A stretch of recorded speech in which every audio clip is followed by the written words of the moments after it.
ध्यान की अद्भुत क्षमताओं के कारण उसका उपयोग ईश्वर प्राप्ति, जीवन लक्ष्य प्राप्ति जैसे महान उद्देश्यों के लिए भी किया जाता है। उपासना के साथ ध्यान को अविच्छिन्न रूप से जोड़ा जाता है। उपासना क्षेत्र में ध्यान साकार और निराकार दो प्रकार के कहे गए हैं। एक में भगवान की अमुक मनुष्याकृति को मानकर चला जाता है, दूसरे में प्रकाश पुंज की आस्था जमाई जाती है। तात्विक दृष्टि से ये दोनों ही साकार हैं। सूर्य जैसे बड़े और प्रकाश बिंदु जैसे छोटे आकार का ध्यान रखना भी तो एक प्रकार का आकार ही है। अंतर इतना ही तो हुआ कि उसकी मनुष्य जैसी आकृति नहीं है। ध्यान के लिए ईश्वर की परम लक्ष्य की आकृति बनना आवश्यक है। यूं नाद योग, स्पर्श योग, गंध योग को आकृति रहित कहा जाता है, पर ऐसा सोचना अनुपयुक्त है। नाद योग में शंख, घंटा, घड़ियाल, वीणा आदि की ध्वनियां सुनी जाती हैं, पर अनचाहे ही वे वाद्य यंत्र कल्पना में आते रहते हैं जिनसे वे ध्वनियां निःसृत होती हैं। इसी प्रकार गंध ध्यान में मात्र गंध पर ही चिंतन एकाग्र नहीं हो सकता। जिस पुष्प की वो गंध है उसकी आकृति अनचाहे ही सामने आती रहेगी। ध्यान में आकृति से पीछा नहीं छूट सकता। मस्तिष्क की बनावट ही ऐसी है कि वह निराकार कहलाने वाले चिंतन की भी आकृतियां बनाकर ही आगे चलता है। हर व्यक्ति नए क्षेत्र में प्रवेश करते समय बालक ही होता है। उपासना जिनका विषय नहीं रहा, वे अन्य विषयों के विद्वान होते हुए भी इस क्षेत्र में नौसिखियों की तरह ही प्रवेश करते हैं। अस्तु उन्हें ध्यान प्रक्रिया का अभ्यास करने के लिए प्रतीक पूजा का आश्रय लेना सुविधाजनक ही रहता है। छतों पर सीमेंट, गिट्टी, लोहे का स्लैब डालने के लिए उसके नीचे सहारे खड़े करने होते हैं। छत कड़ी हो जाने पर सहारे निकाल दिए जाते हैं और फिर वह अपने आप खड़ी रहती है। इतना ही नहीं, अपने ऊपर वजन भी उठा लेती है।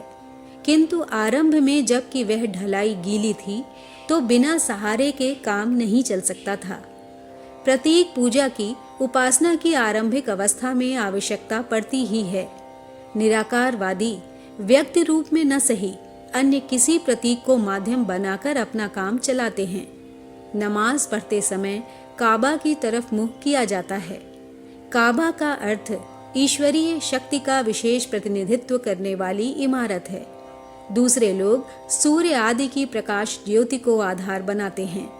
कुंडलिनी जागरण, चक्र वेधन आदि योगाभ्यासों में भी अमुक स्थानों को दिव्य शक्ति का केंद्र मानकर वहां अपनी इच्छा शक्ति नियोजित करनी पड़ती है। यह भी ध्यान का ही रूप है और इसमें आकृति का सहारा लेना होता है। ध्यान में केवल रूप देखते रहना भर पर्याप्त नहीं, उसमें गहरी तन्मयता पैदा करनी होती है। कुंडलिनी जागरण, चक्र वेधन आदि योगाभ्यासों में भी अमुक स्थानों को दिव्य शक्ति का केंद्र मानकर वहां अपनी इच्छा शक्ति नियोजित करनी पड़ती है। यह भी ध्यान के ही रूप हैं और इनमें आकृति का सहारा लेना होता है।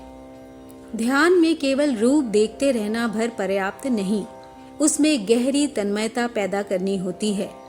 साकार उपासना में इष्ट देव के समीप, अति समीप होने और उच्च स्तरीय प्रेम के आदान प्रदान की गहरी कल्पना करनी चाहिए। इसमें भगवान और जीव के बीच माता पुत्र, पति पत्नी, सखा सहोदर, स्वामी सेवक जैसा कोई भी सघन संबंध माना जा सकता है। इससे आत्मीयता को अधिकाधिक घनिष्ठ बनाने में सहायता मिलती है। ध्यान भगवान और भक्त के मध्य एकात्म भाव की स्थापना करता है।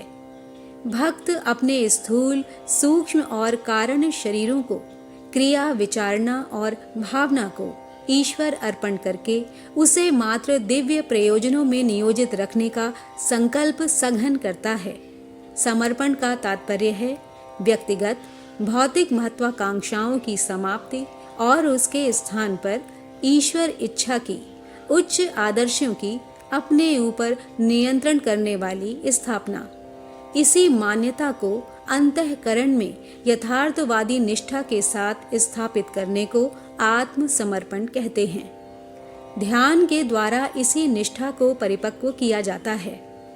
साकार ध्यान में अपनी रुचि की कल्पनाएं करते रहने और उस दृश्यावली में डूबे रहने की पूरी छूट है। ध्यान की एकाग्रता इसी सीमा तक है कि उसमें भक्त और भगवान के मध्य होने वाले आदान प्रदान की कल्पनाएं ही चलनी चाहिए। भौतिक लाभ का प्रयोजन आड़े नहीं आना चाहिए। पूर्ण एकाग्रता, जिसे शून्यावस्था, योग निद्रा या समाधि कहते हैं, बहुत बाद की स्थिति है। निराकार ध्यान में प्रायः सर्वत्र सूर्य के प्रकाश को ही माध्यम बनाया जाता है।